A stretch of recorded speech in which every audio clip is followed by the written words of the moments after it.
Hi everyone, I'm Mike from DenonDJForums.com and this is my own review of the Denon DN-MC6000.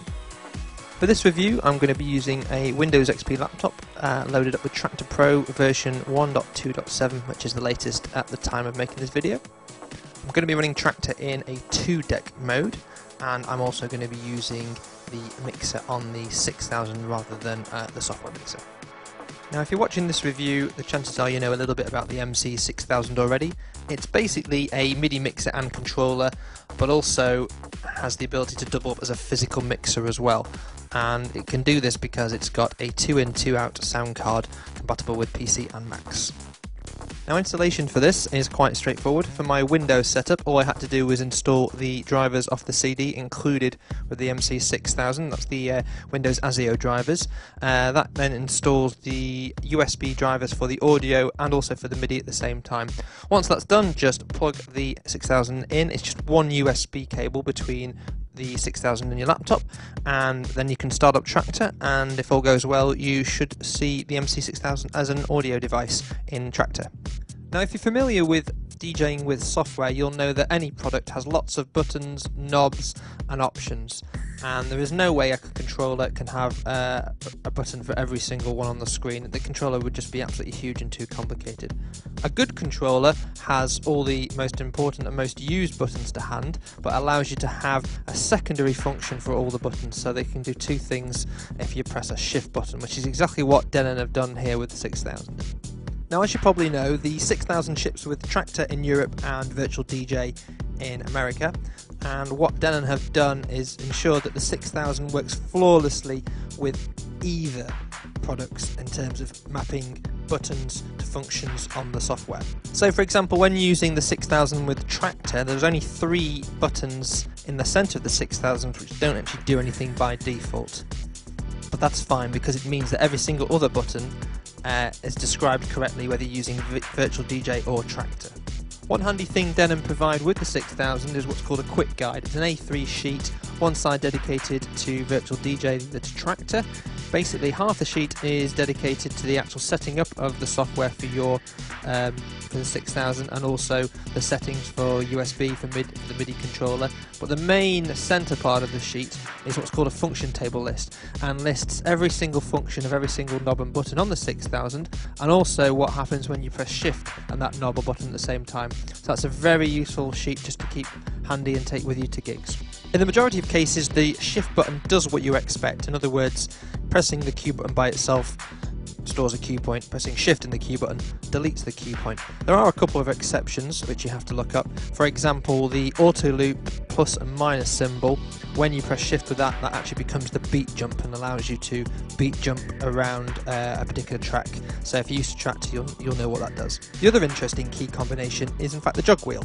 By itself the jog wheel just goes back and forward through a track. But if you hold the shift key down whilst pressing the jog wheel, it automatically allows you to very quickly go through your track list in the browser window, so you can scroll through much faster than you could with the central selection knob. The jog wheels on the 6000 feel fantastic. They are slightly heavier than they look, and the weight means you can get a very reliable spin back. The crossfader on the 6000 feels quite loose compared to existing mixers in the Denon range. For scratch DJs this is actually quite a good thing, but for myself as a house DJ I keep moving it by accident when I'm accessing other buttons. So the good news is I can turn the crossfader off on all 4 channels and change it all to through. Now the 6000 only has one LCD meter, and to allow you to customize this mixer to how you like to DJ, what Denon have done is added a little switch above it which decides how you want the LCD to work. If you move the switch to the right, that's master, so you'll get left and right stereo indications of the master output. If you move the switch all the way to the left, that stands for channels 2 and 3, and that'll show you to the left and the right what the volumes are for each of those 2 channels. Now for the majority of users out there, that's probably what you're going to be using. The middle option for the switch is for channels 1 and 2, which the majority of users again will be using for auxiliary sound inputs. Just above the LCD meter switch is the crossfader mode button, which basically allows you to say you're using the crossfader for audio, for video, or for audio and video. Moving swiftly on to file navigation and browsing, first thing you'll notice is there's a dedicated button in the centre called Browse, and that expands the screen so you can just see tracks to maximise your viewing area. The illuminated selection button in the centre of the 6000 scrolls through your tracks by default. Pressing Shift with that also then allows you to scroll through your file browser on the left hand side. Just below the central selection button are two large buttons labelled back and forward. Now by default on Traktor they are mapped to scrolling through your favourites. Now don't forget that most of the buttons and knobs I've shown you so far can be mapped to the software in any which way you like. I haven't changed anything. I've downloaded the latest TSI file from the Denon DJ website. It's hidden under the manual section of the MC6000 product if you want to have a look for it. Now I just want to take a minute to explain the layout of the 8 knobs and buttons for the effects. That's FX1 and FX2. The layout suggests that FX1 is for the left hand side and FX2 is for the right hand side. That's not the case, that's just where they're placed. You can have FX1 and FX2 both on any particular channel depending on your routing that you set up in Traktor or Virtual DJ, and Denon have provided 2 buttons on both sides to allow you to decide which effects you want on which channels. One of the final things I want to talk about is the microphone, and the reason is that Denon really have gone to town on this product to make sure that every possible microphone option is available on this product. So if you take a look at the top left hand corner of the mixer, you'll see that there are 2 independent level controls for each microphone. Both microphones have switches. There is a ducking controller switch. Both microphones have the ability to do echo, with the switches being on the front. Each microphone has its own echo switch, and also a group post as well, so you can do pre or post on the microphone depending on whether you want it to go out to recordings, etc. Hidden away quite nicely on the front edge of the mixer are the microphone EQs. So each microphone has its own high, mid and low EQ, which is very useful. Again, the echo also has a wet dry knob on there, so you can change the amount of echo going through to the microphones. Also hidden on the front edge of the 6000 is the crossfader details, so you can change the contour of the crossfader, and also you can change whether you want channels 1, 2, 3 and 4 to go to the A side, the B side, or just straight through. For the headphone section, it's the standard volume and pan between Q and master, with the option of having a split Q for one ear for each. The only thing I miss from my previous Denon mixer with the 6000 is the ability to have custom EQ settings so I can really whack the bass up in my headphones, but I have been spoilt with the X1500 for a while, so I'll let that one go.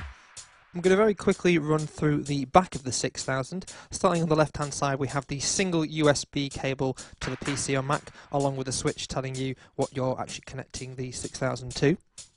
Next up is the switch where you tell the 6000 what mixing mode you want to use. So internal mixing means you're actually using the mixer on the 6000 as a physical mixer. Alternatively, if you want to use the PC mixer, i.e. the one built into the software, you can do that. Now don't forget that it's a 2-in, 2-out system. So if you want to DJ with 4 channels and 4 decks, you'll need to use PC mixing. So the software can do the mixing and the mix down, and then that can be passed back to the 6000. If, like most of us, you're only really doing 2 channels, you can set this to internal mixing and actually use the physical mixer, and that means you've got channels 1 and 4 to allow you to plug in a CD player, all the rest of it. One of the less talked about features of the 6000 is the output on the USB audio. Don't forget you've got another 2 channels to play with there. This switch allows you to choose what you want to send out back to the computer device. If you set it to channel 1 to 4, which is the left hand switch, you'll end up sending just the outputs of channel 1 and 4. So if you've got some auxiliary inputs coming through to this mixer, you can get them back to the PC, which could be quite useful for you. However, if you move this switch to the right, which is what I think the majority of you want to do, it enables you to send the recording out back to the PC and also the microphone on a separate channel as well, which is exactly what I'm doing now to record the audio for this video. All you then have to do is go back into your software and tell it what channel it's expecting to get a signal back from for your recording. So if you're using the inbuilt recording feature of Traktor or Virtual DJ, it records the right thing for you. And don't forget, because the microphone supports ducking and also post and pre, it means that you can record the original set without you going over the microphone and speaking every 5 minutes, which is pretty cool.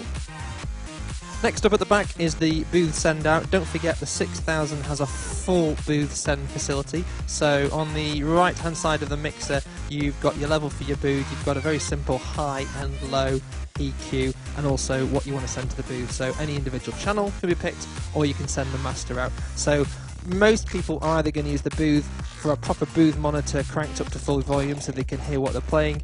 Occasionally you can also use it for feeding another room, so if you've got a input of an MP3 player or a CD player or something just like a backing track you want to send to the chill out room, you can do that with the 6000.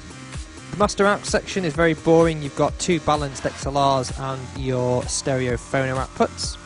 There's also a line out for the record on the back, but I can hardly see anyone ever using that because with software, of course, you can record straight back to software and that just makes things 100 times easier. Finally, in the input section, you've got two line-ins with the ability to switch between phono and line, so if you've got vinyl, you can use it, and also you've got two auxiliary ins as well, so that's auxiliary in 1 and auxiliary in 2. The two rotational knobs at the centre top of the 6000 above the Pram 1 and Pram 2 buttons are pretty much the two buttons and knobs you're going to use for custom mapping. By default on Traktor they map to the main filter and turning the filter on and off, but as I say, because it's mappable you can make those do whatever you want. Now I've just been asked, can you use the jog wheel in the traditional Denon sense to help you beat match your tunes? Yes you can, this is how you do it. Okay, this is in the standard mode, so as you can see it's going through the tunes very quickly. But if I hold shift down and press vinyl forwards, you'll now notice that the tempo is changing ever so slightly to help me go forward or backwards slightly to help me get the tempo just right. So the overall question is, should you buy an MC6000? Well, to be honest, this device has been the device to convert me from CDs. I've been using 5000s, 3500s for years, and this is the device that's finally got me onto DJing with software. It's just the right size, it's slightly bigger than my laptop, I can shove it in a small rucksack and take it to private parties, to gigs, with no problem at all. The layout and grouping of the buttons is absolutely spot on, I can't fault that. And it's taken me about 2 or 3 days to get the hang of it, and that's because I'm new to Traktor as well. The final question we get asked a lot on the forums is, what's the sound quality like? And the reason I haven't mentioned it is because it's Denon, and it goes without saying that this is very high quality, and it's no different from using a Denon digital deck with Denon CD players. It really is high quality. If there's anything you don't think I've answered, drop by the forums, denondjforums.com, and go over to the MC6000 section, and we'll do our best to help you with your queries. I'm DJ Mikey C, and thanks for watching.